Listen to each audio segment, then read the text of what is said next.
기도라고 하는 것이 너무 소중하기에 지난주서부터 기도에 대한 주제를 상고하는 중에 오늘 두 번째 시간을 갖습니다. 우리가 참 많이 기도를 하고 기도를 열심히 하고 기도를 많이 하지만 기도하는 가운데 우리가 잘못 구하는 경우들이 참 많이 있고 잘하는 것 같지만 우리가 기도를 해놓고 뒤돌아보면 참 이런 것도 우리가 기도했구나, 이렇게 또 기도했구나, 그런 부분들이 없잖아 많이 있기에 잘하고 있다고 해서 안심하고 지나칠 것이 아니라 오늘 우리의 기도의 삶을, 기도의 신앙을 뒤돌아보아서 하나님 앞에서 점검하고 보다 더 오늘 우리의 신앙의 기초를 튼튼히 하는 그런 의미에서 오늘 우리의 기도의 신앙을 다시 한번 확인하는 복된 자리가 될 수 있기를 바랍니다. 주님 가르쳐 주신 기도, 일명 주기도문에 대한 기록은 사복음 중에서 마태복음과 누가복음에만 기록이 되어 있습니다. 마가복음과 요한복음에는 기록이 되어 있지 않아요. 마태복음, 쉬운 말로 마태복음 판과 누가복음 판이 조금은 달라요. 뭐가 다른가 하면 마태복음에는 우리에게 기도를 좀 가르쳐 주십시오, 그런 내용이 없어요. 그런데 누가복음만에만 요한의 제자들은 선생님 우리에게 기도를 좀 가르쳐 주세요, 그렇게 함으로써 요한이 따르는 제자들에게 기도를 가르쳐 주었듯이 예수님 우리에게도 기도를 좀 가르쳐 주세요 라고 하는 내용이 누가복음에만 있습니다. 그러니까 우리 지난 시간에 기도를 예수님께서 가르쳐 주셨고 가르쳐 주신 대로 기도를 잘 배워서 기도를 잘 해야 합니다. 기도는 배워야 합니다. 그저 들어서도 배우지만 또 보아서도 배우지만 오늘 우리가 조금 더 세밀하게 기도를 배워서 기도하는 사람이 되어야 할 것입니다. 우리에게 기도를 가르쳐 주십시오라고 예수님께 말씀을 드렸더니 예수님께서 답으로 무슨 말씀을 주셨는가 하면 주기도문으로 말씀해 주셨어요. 이것을 우리는 주기도문이라고 이름을 붙이지만 본래는 주님께서 가르쳐 주신 기도문이에요. 주님 자신의 기도문이 아니라 예수님 자신의 기도문이 아니라 예수님께서 제자들에게 가르쳐 주신 기도문이에요. 그러니까 예수님께서 가르쳐 주신 기도문을 통하여 우리는 배워야 되는데 뭘 배우는가 하면 기도의 방법을 배워요. 어떻게 기도하지? 주님이 가르쳐 주신 대로 기도하면 되겠구나. 어떻게 기도하는 방법에 대하여서 오늘 우리에게 매우 중요한 내용을 가르쳐 주십니다. 또 하나, 무엇을 기도하지? 기도의 내용을 가르쳐 주십니다. 그래서 주님 가르쳐 주신 기도문을 통해서 우리는 기도의 방법을 배우기도 하지만 또 무엇을 배우는가 하면 기도의 내용을 배우는 것입니다. 그런데 기도의 방법 중에 오늘 우리가 때때로 어떻게 기도하죠? 유권자의 되신방을 통하여서 기도 제목이 뭡니까? 물어서 함께 기도했습니다. 대체적으로 오늘 우리의 필요를 구하죠. 그렇죠? 어느 가정 갔더니 기도의 제목이 참으로 가슴속에 때리는 그런 기도 제목도 있는, 기도 제목이 있는 가정이 있는 반면에 또 어떤 가정 봤더니 기도를 좀 잘할 수 있도록 기도해 주십시오, 이렇게 또 기도 제목을 내는 가정도 있었습니다. 대체적으로 오늘 우리는 기도는 나의 필요를 구하죠. 주님, 내가 건강도 필요하고 재물도 필요하고 자녀들이 잘 되는 것도 필요하고 나의 마음의 평안도 필요하고 이런 나의 필요들을 구하는 경우들이 참 많이 있잖아요. 네, 그렇게 우리가 기도하는 것입니다. 그러나 배워야 한다라고 하는 것은 뭘 말하는가 하면 나의 필요로 갇혀 있으면 안 됩니다. 오늘 우리의 기도의 분량이 오늘 우리의 심령의 크기로 나타날 수 있거든요. 무슨 기도하느냐에 따라서 그 사람이 어떤 신앙의 사람임을 나타내고 있는 거예요. 그러니까 나의 필요로만 국한되고 나의 필요로만 갇혀 있으면 오늘 우리의 영혼이 크질 않아요. 그래서 나의 필요를 우리가 구하는 것이 기본적인 오늘 우리의 기도의 출발이지만 나의 필요로 구하고 채워졌으면 더 이상 기도할 게 없으니까 이렇게 된단 말이죠. 그러니까 출발은 나의 필요, 건강도 필요하고요. 오늘 밥 먹는 것도 밥맛이 좋게 해주십시오. 그런 것도 오늘 우리의 필요지 않습니까? 그 모든 것을 필요로 우리가 구하지만 하나님께서 나를 향하여 우리를 향하여 원하시는 것이 무엇인가? 하나님께서 우리에게 요구하시는 것이 무엇인가? 그것을 먼저 구하는 방식으로 난 이후에 오늘 우리의 필요를 구하는 태도, 자세. 이게 굉장히 중요합니다. 그래서 기도의 방법 중에 매우 참 어떤 형태, 주님께서 가르쳐준 기도의 형태를 통해서 보게 되면 먼저 구하는 것이 다 오늘 말씀 속에서 나타나지만 주님의 이름을 구하고 주님의 나라를 구하고 주님의 뜻을 구하고 먼저 나의 필요보다도 나에게 우리에게 일용할 양식을 주십시오라고 구하기 전에 먼저 구하는 것이 뭐예요? 주님의 이름을 구하고 주님의 나라를 구하고 주님의 뜻을 구하고 있잖아요. 그러니 오늘 우리의 기도의 방법 가운데서도 보다 더 그런 것들을 살펴서 기도하는 것이 중요합니다. 더 나아가서 오늘 장로님께서 나라와 국가를 위해서 선교사들을 위해서 기도하는데 그런 기도까지 오늘 우리가 해 가다 보면 나의 필요에 머물지 않고 나의 필요에 갇히지 않고 이 조그마한 사람이 대한민국 이 땅덩어리 가운데 특별히 이 금삼년 두메 산골짜기에 머물러 있지만 세계를 품고 세계의 열방을 품고 선교사들을 위해서 기도할 수 있는 그런 믿음의 사람이 되는 거니까 얼마나 큰 분량을 가지고 오늘 우리가 기도하는 것입니다. 그래서 에이 내가 할 것은 없으니까 기도나 하지 뭐 이 말이 얼마나 잘못된 표현인 줄 아십니까? 에이 나는 할 것이 없고 힘도 없고 부족하니 기도나 하지 뭐. 아 기도나 하지 뭐가 뭡니까? 기도가 얼만큼 중요한데 기도나 하지 뭡니까? 기도가 얼마나 중요한데 그 모든 일에 있어서 기도만큼 선행될 수 없는 것이죠. 기도가 먼저이고 기도로 마무리되는 것인데 기도나 하지 뭐가 뭡니까?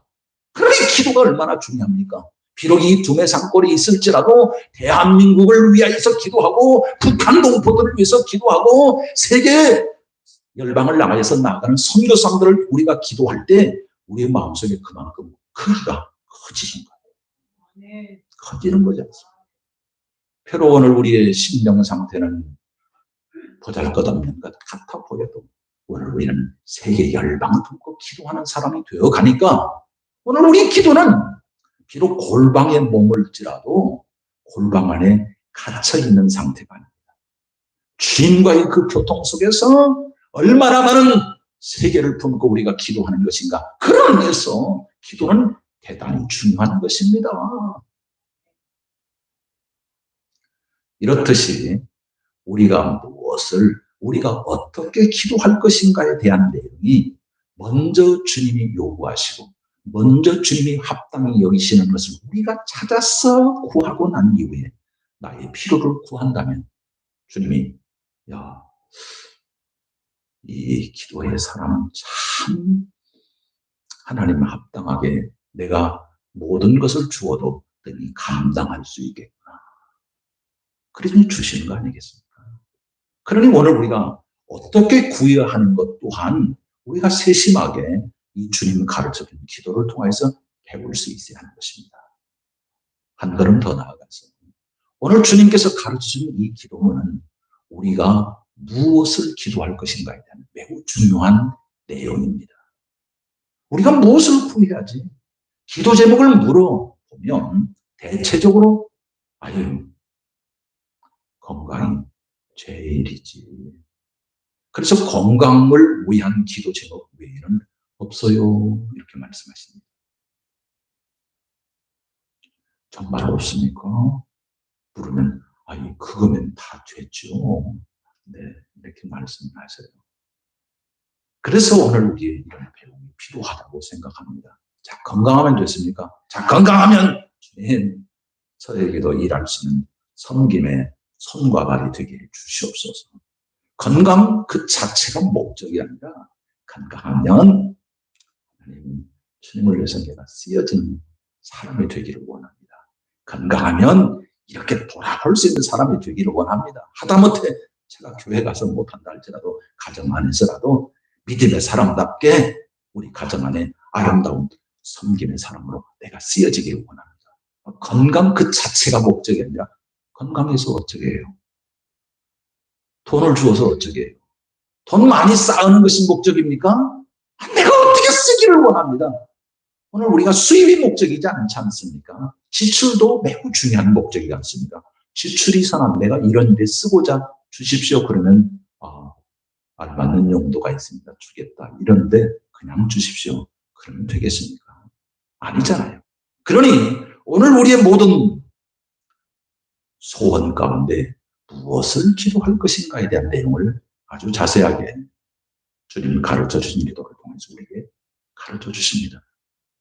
주님 가르쳐 주신 주 기도는 주문이 아닙니다. 주문이 아닙니다. 주문으로 외우라고 주문으로 쓰라고 우리에게 주신 게 아니에요. 무슨 성경 말씀 학습 과정 속에서 이걸 암송하지 않으면 학습을 못 받으니까 암송하라고 하는 그런 내용에서 이 주님 가르쳐준 기도가 아니에요. 단순히 암송 목적이 있는 게 아니라 그 암송을 통해서 늘 되씹는 사람이 되어서 그것이 오늘 우리의 쉬운 말로 피가 되고 살이 되고 오늘 우리의 약이 되어서 오늘 우리를 뒤집어 바꿔내는 그런 말씀으로 주신 것이고 그것을 암송함으로써 늘 되새기라고 하는 뜻이지 암송의 목적이 아니에요. 주문의 목적이 아니에요. 주문의 내용으로 주님 가르쳐준 기도문이 아니에요. 사도신경도 마찬가지지만. 그러므로 이 내용을 우리가 잘 이해할 수 있어야 하는 것입니다. 또 하나 마태복음 판에는 하늘에 계신 우리 아버지요 이렇게 그랬어요. 근데 누가복음 판에는 아버지요 이렇게만 되어 있어요. 이 차이점을 인식할 필요가 있습니다. 자, 오늘 우리가 기도하는 사람은 기도하는 자의 입장에서 어떤 존재인가를 가르쳐줘요. 기도하는 사람은 아버지여 할 때 나는 누굽니까? 네, 자녀죠, 자녀. 아들이죠. 어린아이, 아빠 나 이거 줘. 아빠 이거 해줘. 그런 자녀의 입장에서 지금 아버지여 이렇게 부르고 있는 것입니다. 자, 오늘 우리가 기도할 때 주종 관계에서 우리가 구하는 게 아니에요. 나는 종으로서 주인님 주십시오.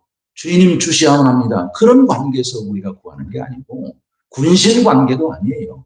하나님은 우리의 왕이시긴 하지만 군신 관계에서 구하는 우리가 신하이기 때문에 오늘 우리가 따르는 신하로서 아버지 왕에게 구하는 그런 이제 관계가 아닙니다. 부부 관계도 아니고 친구 관계도 아니고 분명히 기도문에는 아버지요 이렇게 구하는 것을 보게 되면 아버지라고 부르는 사람 그 자체가 스스로를 무엇으로 자기를 인식하고 있는가 하면 자녀. 보다 더 실질적인 자신의 의미는 나는 어린아이예요. 그런 뜻이에요.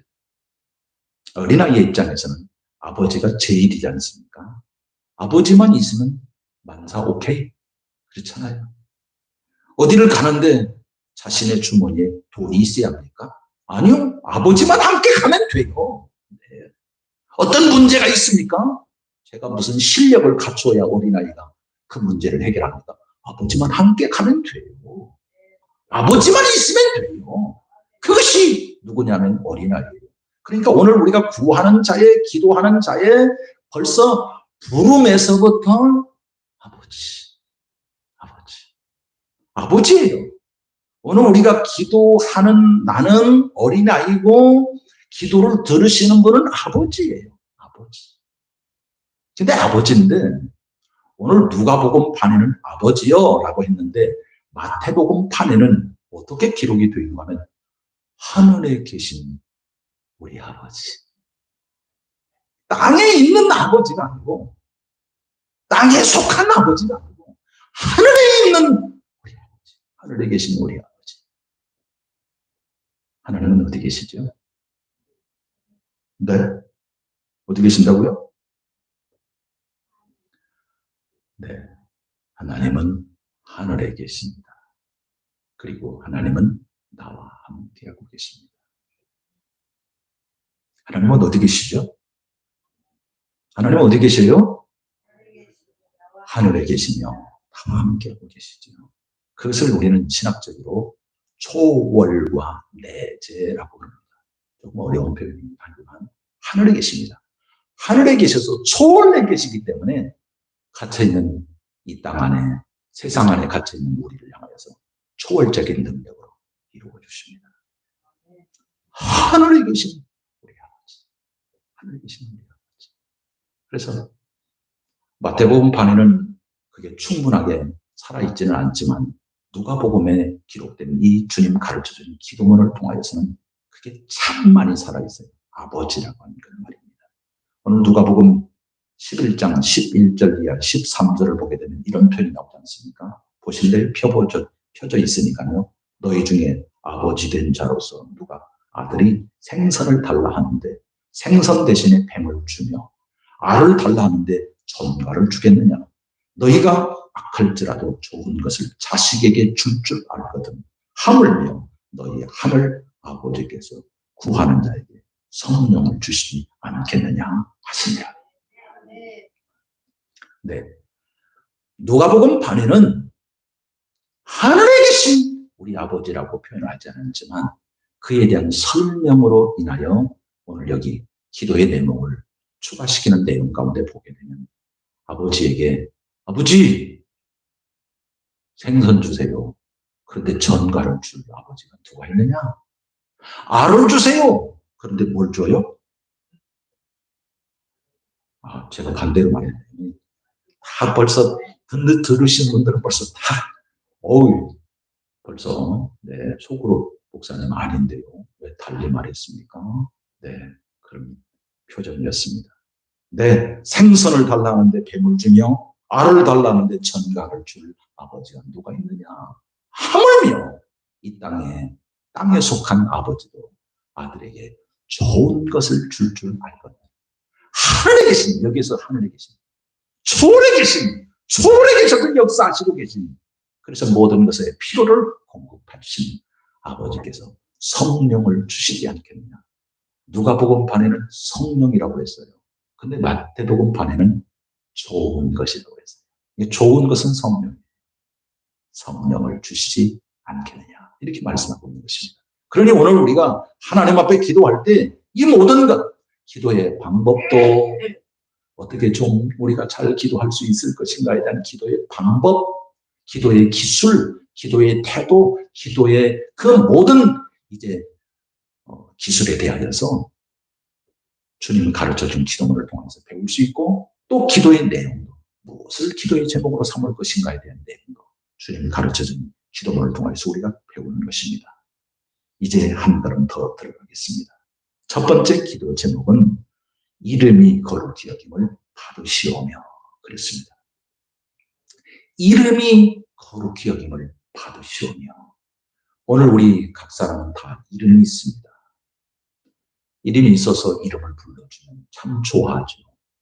그러나 좋게 옳게 좋은 동기를 가지고 불러주면 좋겠는데 만약 그 이름을 불러줄 때 함부로 이름을 부른다든지 조롱과 비웃음으로 그 이름을 불러준다든지 그 이름을 빗대어서 조롱하는 모습이 있다고 한다면 그 사람의 이름을 거명하여 그 사람 이랬다라고 하면서 만약 조롱한다고 한다면 그거는 불명예가 되죠. 법적으로도 큰 죄입니다. 왜냐하면 인격 살인이기 때문에 그렇습니다. 그 사람 이름을 잘못 써서 그 사람의 이름을 불명예스럽게 하면 인격 살인을 해가지고 굉장히 큰 엄벌에 처합니다. 우리나라 법 실정법이 그렇습니다. 그러니 이름은 무엇이 담겨져 있냐면 인격입니다. 인격. 그 사람의 인격이에요. 근데 하나님도 인격이 있거든요. 하나님의 이름이 있습니다. 하나님의 이름이 있습니다.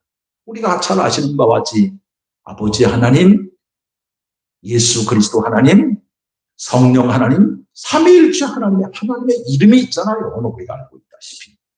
그래서 오늘 우리가 가끔 우리 가운데서도 그렇게 말할 때가 참 많이 있는데요. 좋은 표현으로 그러면 좋겠는데 그렇지 않을 때가 참 많이 있어요. 조금 어려울 때, 애매모호할 때 주여. 네, 이게 사실은 미국에서는 욕입니다. 욕으로 쓰여졌어요. 그러니까 오늘 우리가 주님의 이름을 쓸 때에도 어떤 마음의 태도와 자세를 갖는다는 것은 매우 중요한 일이에요. 그러므로 오늘 우리의 진정한 우리의 삶의 이유와 내용과 목적은 주님의 이름과 관련되어 있어요.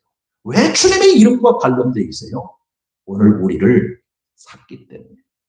예수 그리스도 이름으로, 예수 그리스도의 은혜로, 예수 그리스도의 사랑으로 오늘 우리를 죄악에서 사서 구속하였기 때문에 물건 값을 지불하고 샀으면 산 자의 것이지 않습니까? 그러므로 오늘 우리는 내 것이 아니라 주님이 값을 주고 산 자예요. 이것이 신앙 고백에서 매우 중요한 첫 번째 아니겠습니까? 주님이 핏값으로 사서 주님의 소유된 백성이 되었으므로 이제 나는 주님의 이름으로 사는 거예요. 주님의 이름 때문에 사는 거예요. 주님의 이름을 위해서 사는 거예요. 그러니 오늘 우리가 구해야 할 첫 번째는 주님의 이름입니다. 주님의 이름 속에, 하나님의 이름 속에는 인격인데 그 자체가 인격인데 거기는 어떤 인격인가 하면 주님의 성품이 담겨 있고 주님의 역사가 담겨져 있어요. 주님이 어떤 성품을 담고 있는지, 주님이 어떤 역사를 이루었는지, 태초에 천지 만물을 창조하시고 지금까지 창조물의 역사를 섭리하시고 호령하심으로써 지금까지 이루어온 가운데 나를 이 세상에 태어나게 하셨고 나를 불러주신 그 모든 역사까지 다 포함되어 있는 이름 안에 포함되어 있어요. 그래서 이름을 통하여서 우리는 떠올리는 것이 그 사람의 성품을 떠올리게 되고 그 사람의 하는 일을 떠올리게 되듯이 하나님의 이름 속에는 하나님의 성품과 하나님의 역사가 담겨져 있는 것입니다. 그러므로 하나님의 이름이 거룩히 여김을 받게 해달라고 하는 것은 하나님의 성품과 하나님의 역사로 말미암아 그 은혜를 아는 믿음의 사람이 되게 하여 주옵소서. 그게 담겨져 있는 것입니다. 신앙이란 하나님의 이름을 아는 겁니다. 신앙이란 하나님의 이름을 알아가는 거예요. 하나님의 이름을 알아간다는 것은 하나님의 성품을 알아가는 것이고 하나님께서 어떠한 역사를 이루어 오셨는가, 이루어 갈 것인가에 대하여서 우리가 알아가는 과정이에요. 오늘 우리가 하나님의 이름을 다 안다고 생각하십니까? 모릅니다. 오늘 우리가 그 사람의 이름을 우리가 많이 부르지만 그 사람의 모든 것을 안다고 생각하지만 모르는 게 많습니다. 부부간에도 한평생 100년을 살아도 다 안다고 생각하지만 모르는 것이 많습니다. 아니요. 정작 나 자신도 나를 모를 때가 많아요. 그렇지 않습니까?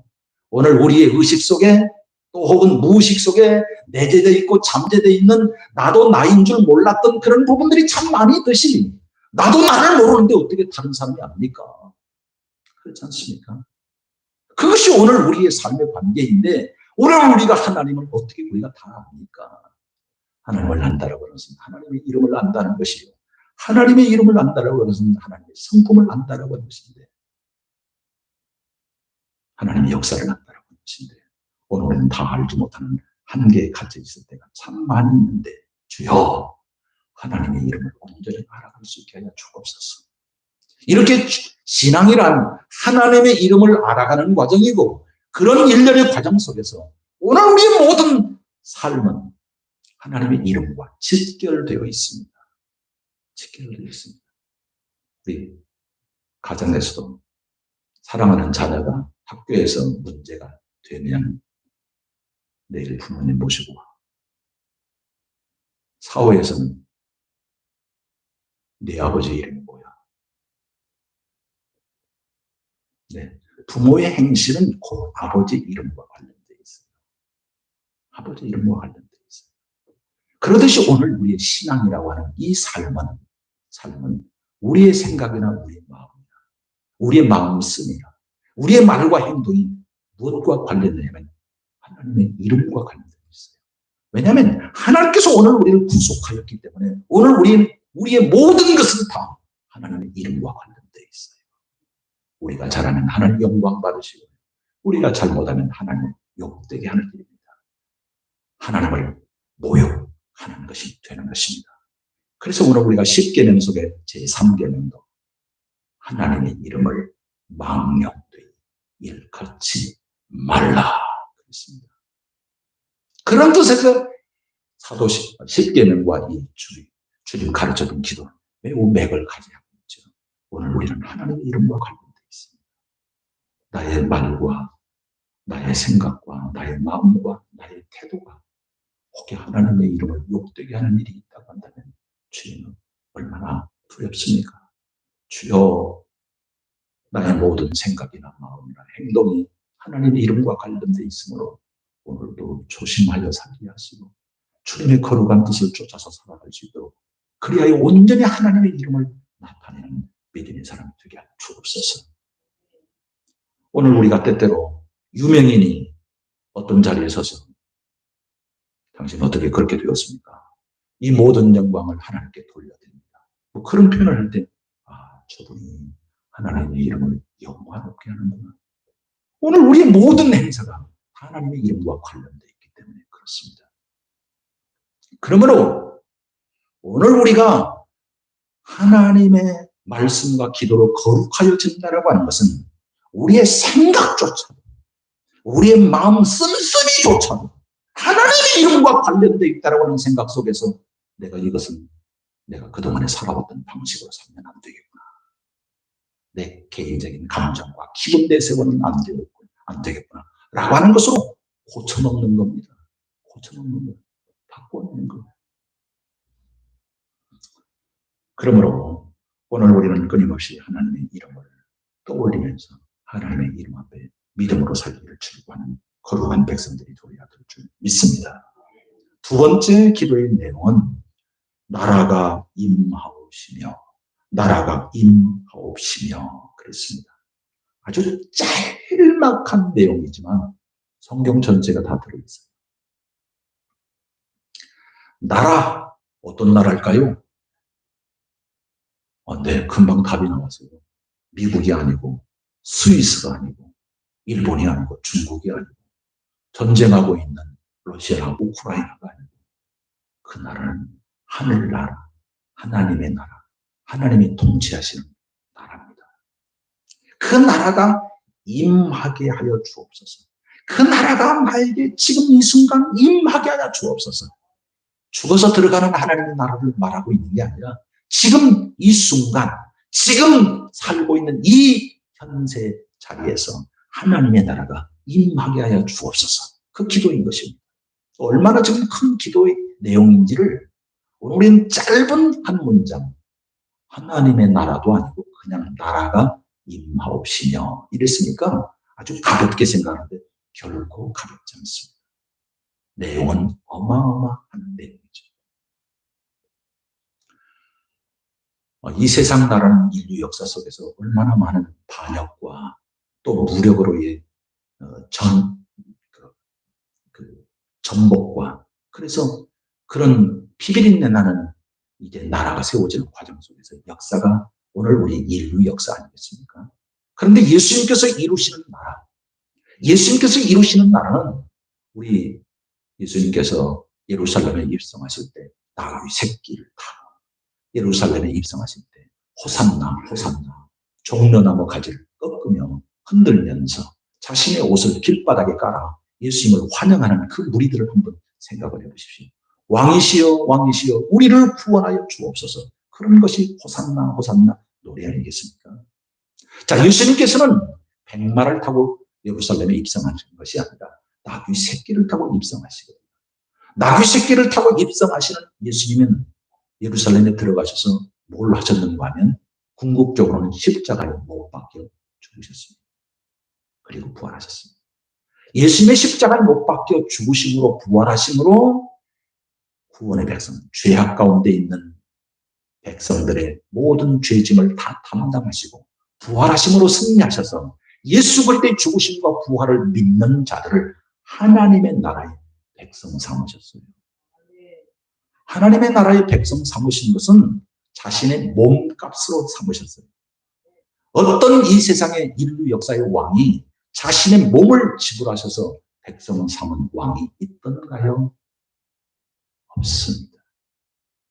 어떤 왕이 자신의 기분에 맞지 않는 총칼을 내세워서 다 사그리 짓밟고 자신을 따르는 무리들과 함께 나라를 이루었지, 그들을 백성을 창조하기 위해서 백성을 만들기 위해서 자신의 몸을 십자가에 못 박고 죽게 함으로 구속하는 왕이 있던가요? 없습니다. 우리 주 예수 그리스도만 하신 일입니다.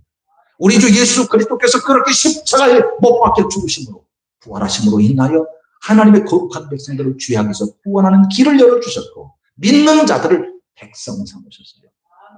나라에서 매우 중요한 게 백성이잖아요. 백성은 없는데 나라가 있습니까? 없습니다. 백성이 있어야 하잖아요. 근데 그 백성은 예수 그리스도를 믿는 백성이죠. 예수 그리스도를 믿는 그 백성들을 향해서 하나님이 왕이 되셨습니다. 우리 주님이 왕이 되셨습니다. 그 왕이 그 백성을 통치하죠. 그 백성을 다스리죠. 왕이 다스리는 것은 마땅하지 않습니까? 왕이 다스리는 그 영역, 미치는 영역은 다 영토입니다. 그래서 나라의 3요소가 백성과 영토와 주권이지 않습니까? 주권과 백성과 영토가 나라의 3요소가 아니겠습니까? 독도는 우리 땅이에요. 독도는 우리 땅이니까 독도에 우리나라의 통치 영역이 미치죠. 일본의 대사관이 있죠. 대사관에는 누구의 통치권이 미치는 곳입니까? 대한민국 민주공화국의 대통령의 통치가 미치는 영역이 일본의 대사관에, 우리 한국 대사관이지 않습니까? 통치권이 미치는 영역은 다 주권이에요. 하나님의 통치 영역을 오늘 우리가 살아가고 있는 순간, 숨쉬는 순간, 우리의 삶의 모든 전 영역에서 하나님의 통치를 받는 사람이 되는 것, 그게 나라가 임하옵시며입니다. 오늘 나는 누가 다스립니까? 나는 나를 누가 다스립니까? 분명한 이 질문에 답을 하셔야 됩니다.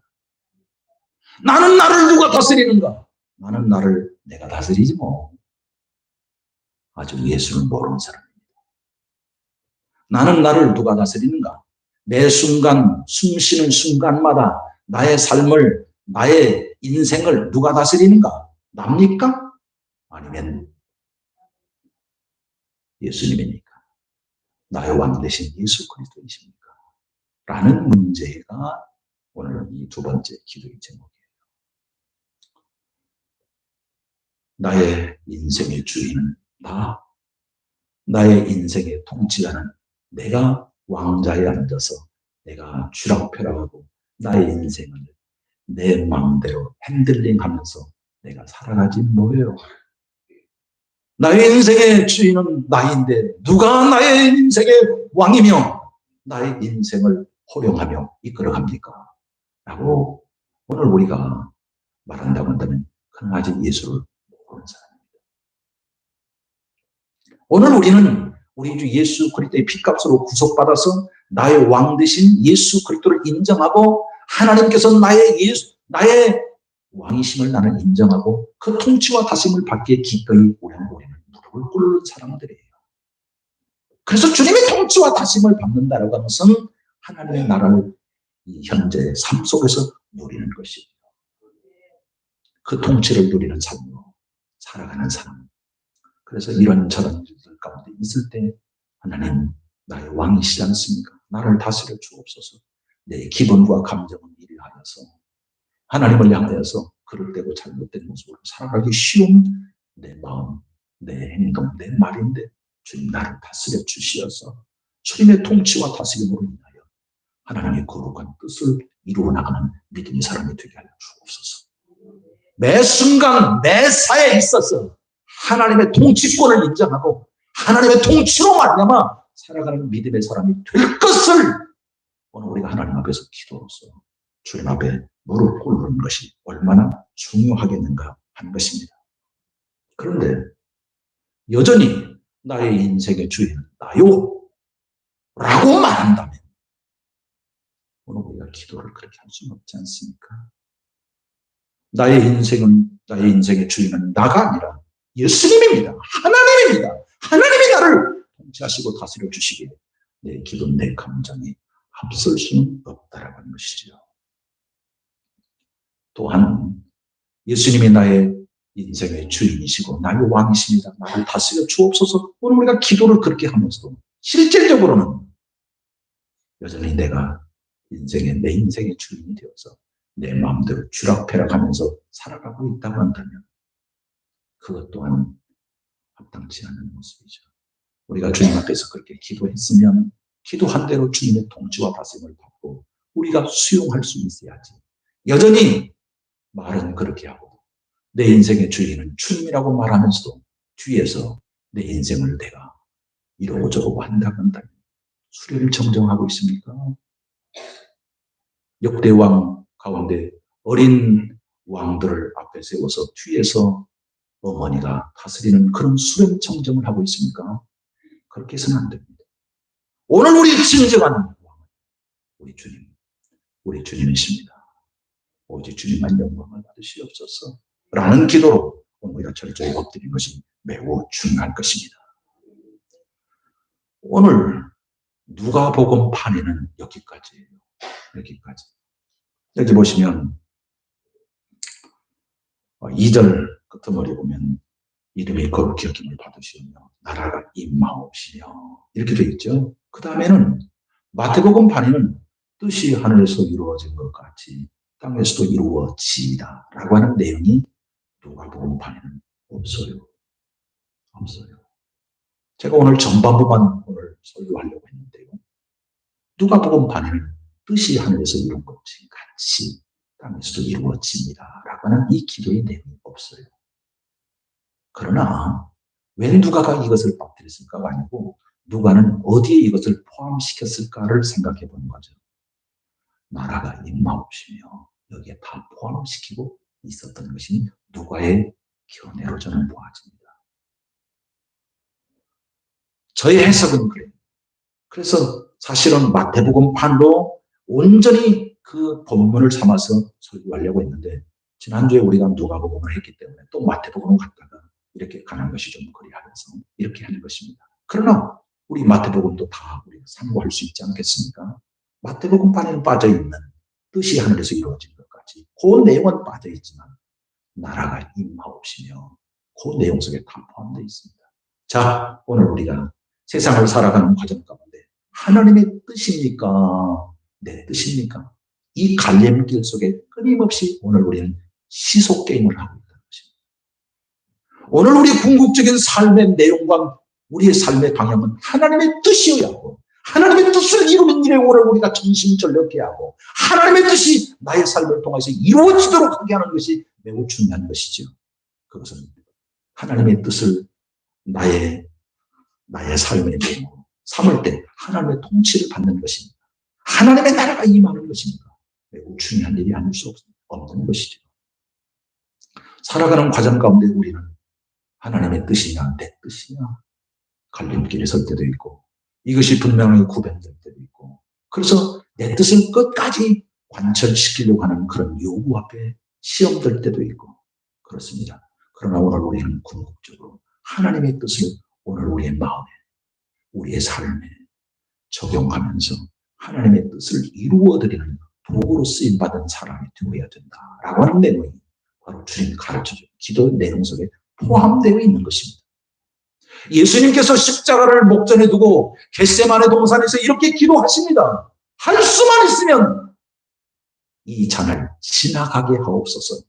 그러나 나의 원대로 마옵시고 아버지의 뜻대로 되기를 원합니다. 예수님이 그런 기도를 드리셨습니다. 예수님도 인간적인 그 고통을 생각하셨기에 인간적인 실존의 그 고통을 얼마나 잘 아셨기에 그런 기도를 하셨을까. 그러나 예수님도 내 뜻대로 마옵시고 아버지의 뜻대로 되기를 원합니다. 궁극적으로 아버지의 뜻을 수용하려고 하는, 아버지의 뜻 앞에 무릎 꿇으려고 하는 그런 기도를 예수님도 하셨다는 것입니다. 오늘 우리도 살아가는 과정 가운데 얼마나 이 충돌 가운데 있는지 몰라요. 가만히 봤더니 그것은 하나님의 뜻이 아니고 내 뜻이에요. 내 뜻을 끊임없이 오늘 우리가 주장하고 내세우고, 그래서 관철되지 않으면 앙탈과 원망과 불평이 가득할 때가 참 많이 있는데, 그렇지 아니하고 오늘 우리가 하나님의 뜻을 이루어가는 믿음의 사람으로 사는 것이에요. 그래서 저는 기도라고 하는 정의를 이렇게 내리기도 합니다. 간혹 말씀을 드렸습니다만, 기도는 뭐냐? 하나님의 뜻 앞에 무릎 꿇는 신앙 행위라. 기도가 뭐냐? 내 뜻을 관철시키기 위하여 끝까지 분투 노력하는 싸움이 아니라 하나님의 뜻 앞에 무릎 꿇는 신앙 행위라.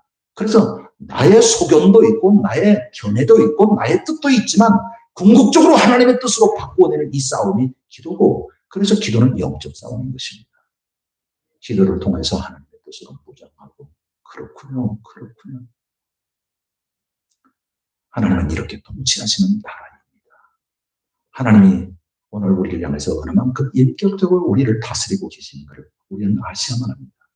말씀으로 끊임없이 가르쳐 주시고 깨닫게 하시고 이해시키고, 그래서 그 말씀 앞에 항복하게 하시고, 성령으로 역사하셔서 오늘 우리를 인도해 주신 그 하나님 앞에 하나님의 뜻을 알고자 내 뜻을 내려놓고 내 마음을 내려놓고 하나님의 뜻을 온전히 수용하고자 그렇게 무릎 꿇어 나아가는 우리의 신앙 행위가 오늘 우리의 생각을 바꾸고 우리의 마음을 바꾸고 우리의 말과 행동을 바꾸어서 주님의 뜻을 이루어드리는 믿음의 사람으로 살아가는